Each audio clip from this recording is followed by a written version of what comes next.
Welcome to Suman TV. నేను నాగరాజ పుంగునూరు నియోజకవర్గ స్థాయిలో తెలుగుదేశం పార్టీ నాయకులు అదేవిధంగా 6 మండలాలకు సంబంధించిన నాయకులతో తిరుపతిలోని ఓ ప్రైవేటు హోటల్లో సమావేశం నిర్వహించారు. అయితే ఆ సమావేశంలో ఇరు వర్గాలుగా విడిపోయి ఒకరిపై ఒకరు దాడి చేసుకుని తీవ్ర గాయాల పడిన సంఘటన చోటు చేసుకుంది. ఏమంటే పుంగునూరు నియోజకవర్గంలో గత కొన్నాళ్ళుగా నియోజకవర్గ స్థాయి ఇన్ఛార్జి మార్పు అదేవిధంగా మండల ప్రక్షాళనలు జరుగుతున్నాయని అధిష్టానం ప్రచారం జరుగుతోంది.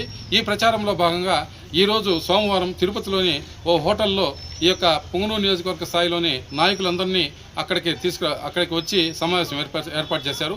ఇందులో భాగంగా మధుసూదన్ నాయుడు, చల్లాబాబు, అదేవిధంగా పతిరాజు, ఎస్కే రమణారెడ్డి ఇలాంటి వ్యక్తులందరూ ఆ సమావేశానికి హాజరయ్యారు.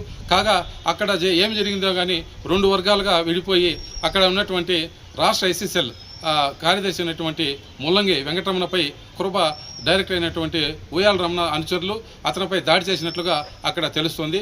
అక్కడ ఒక ఫ్లవర్ వాజుతో ముల్లంగి వెంకటరమణ తలపై బలంగా కొట్టడంతో అతను అక్కడికక్కడే స్పృహ కోల్పోయాడు. తర్వాత దుస్తులన్నీ రక్తంతో తడిసి ముద్దయ్యాయి. అయితే ఈ సంఘటన వివరాలు ఏమంటే ఇక్కడ నియోజకవర్గ స్థాయిలో యొక్క ఇన్ఛార్జి మార్పు అదేవిధంగా మండలాల వారీగా ఆ యొక్క సమీక్ష జరుగుతుందని అందరూ ఇక్కడి నుంచి వెళ్ళారు. అయితే అక్కడ ఆ యొక్క సంఘటన జరగడంతో అక్కడ అందరూ అవాకయ్యారు. అంతేకాకుండా అక్కడ ఉన్నటువంటి మీడియా ప్రతినిధులపైన కూడా టీడీపీ కార్యకర్తల నాయకులు దాడి చేసినట్లుగా తెలుస్తుంది.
తిరుపతిలో జరిగినటువంటి తెలుగుదేశం పార్టీ నాయకుల పరస్పర దాడిలో గాయపడిన వ్యక్తి ముల్లంగి వెంకటరమణ మధుసూదన్ నాయుడు వర్గంగాను అదేవిధంగా అతనిపై దాడి చేసిన ఉయ్యాల రమణ చల్లాబాబు వర్గంగాను ఇక్కడి కార్యకర్తలు తెలుపుతున్నారు.